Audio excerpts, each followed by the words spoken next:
Hello dear student, आज हम discuss करने वाले हैं क्लास 10 लाइफ प्रोसेसेस इस चैप्टर के NCERT exemplar solution. Question number 41। Friend, question number 41 is related to the respiration in the fish. Question number 41, why do fishes die when taken out of water. Okay, जब हम fish को पानी के बाहर निकालते हैं तो वो मर जाते हैं, ऐसा क्यों होता है? तो इस क्वेश्चन का आंसर देने के लिए हमें रेस्पिरेशन फिशेस के बारे में पता होना चाहिए। तो देखते हैं इस क्वेश्चन का logic. So friend, fishes take oxygen through their gills, okay, and these gills are richly supplied with the blood capillaries and can readily absorb oxygen which is dissolved in the water. The gills of fishes are not equipped to take in gaseous oxygen, that is oxygen from air. Okay, so होता क्या है friend, जो gills होती है fish में, वो क्या करते हैं, जो पानी के अंदर जो ऑक्सीजन डिजॉल्व होता है उनको वो ऑक्सीजन को एब्जॉर्ब कर सकते हैं। एयर में जो ऑक्सीजन प्रेजेंट होता है वो रेडिली वो गिल्स ले नहीं सकते या फिर एब्जॉर्ब नहीं कर सकते।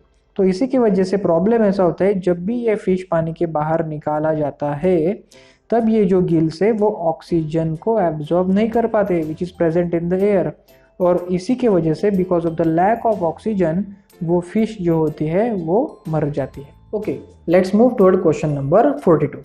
Question number 42 is related to the mode of nutrition. Question number 42, differentiate between autotroph and heterotroph. Okay, so friends, हमें इस क्वेश्चन में डिफरेंशिएट करना है, डिफरेंस बताना है ऑटोट्रॉफ और हेटेरोट्रॉफ का। चलो लेट्स डिस्कस द लॉजिक। सबसे पहला डिफरेंस होता है ऑटोट्रॉफ्स की definition.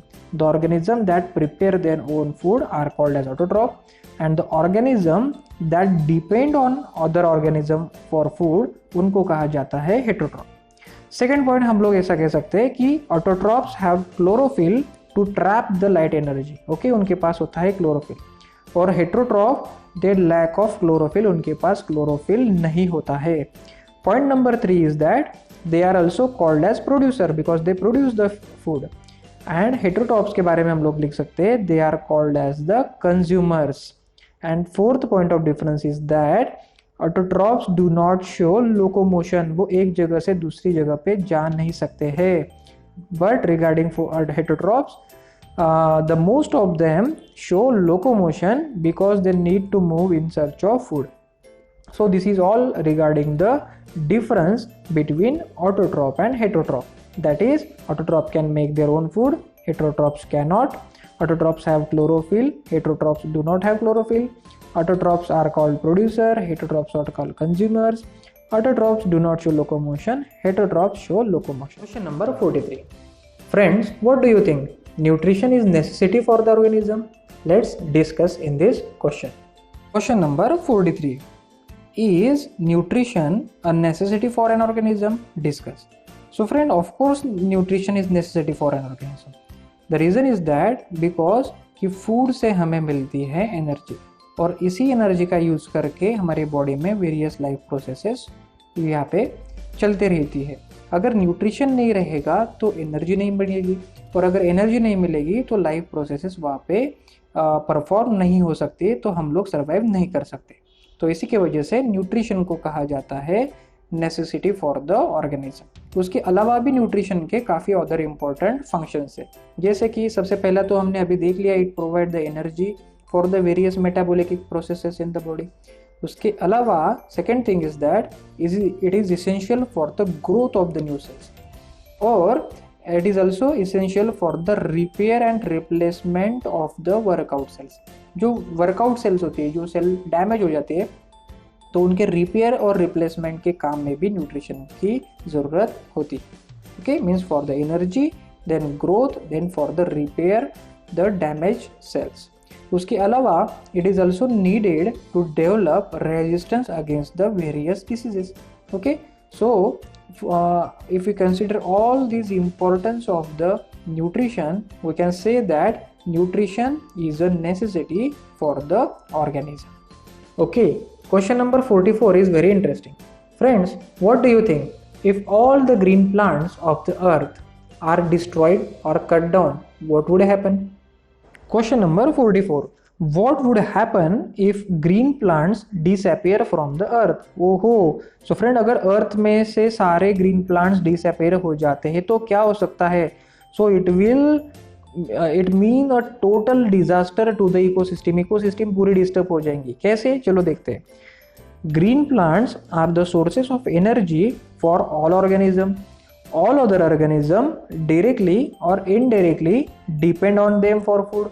So, if all the green plants disappear from the earth, all the herbivores will die due to the starvation, and so will the carnivore.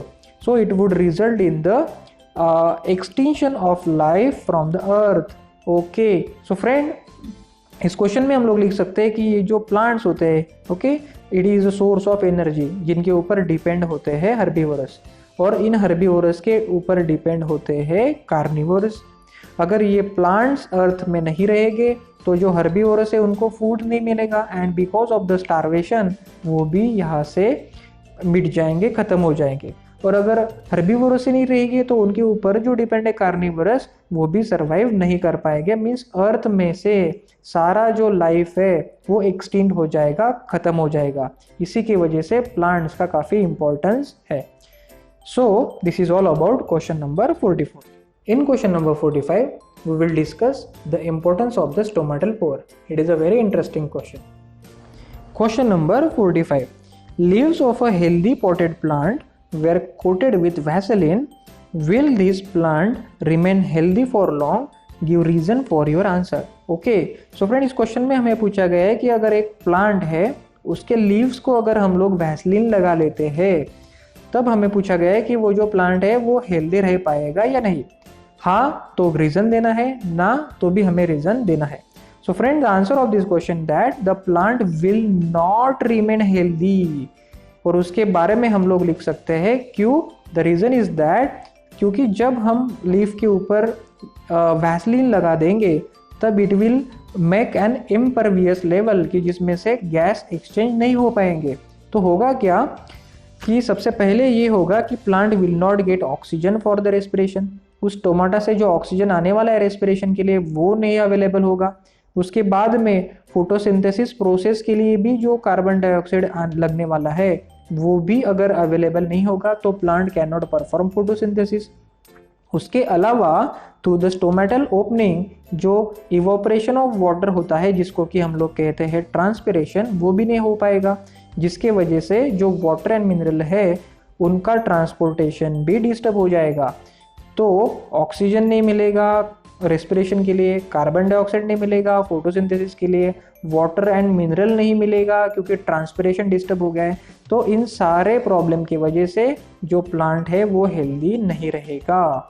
This is all about question number 45.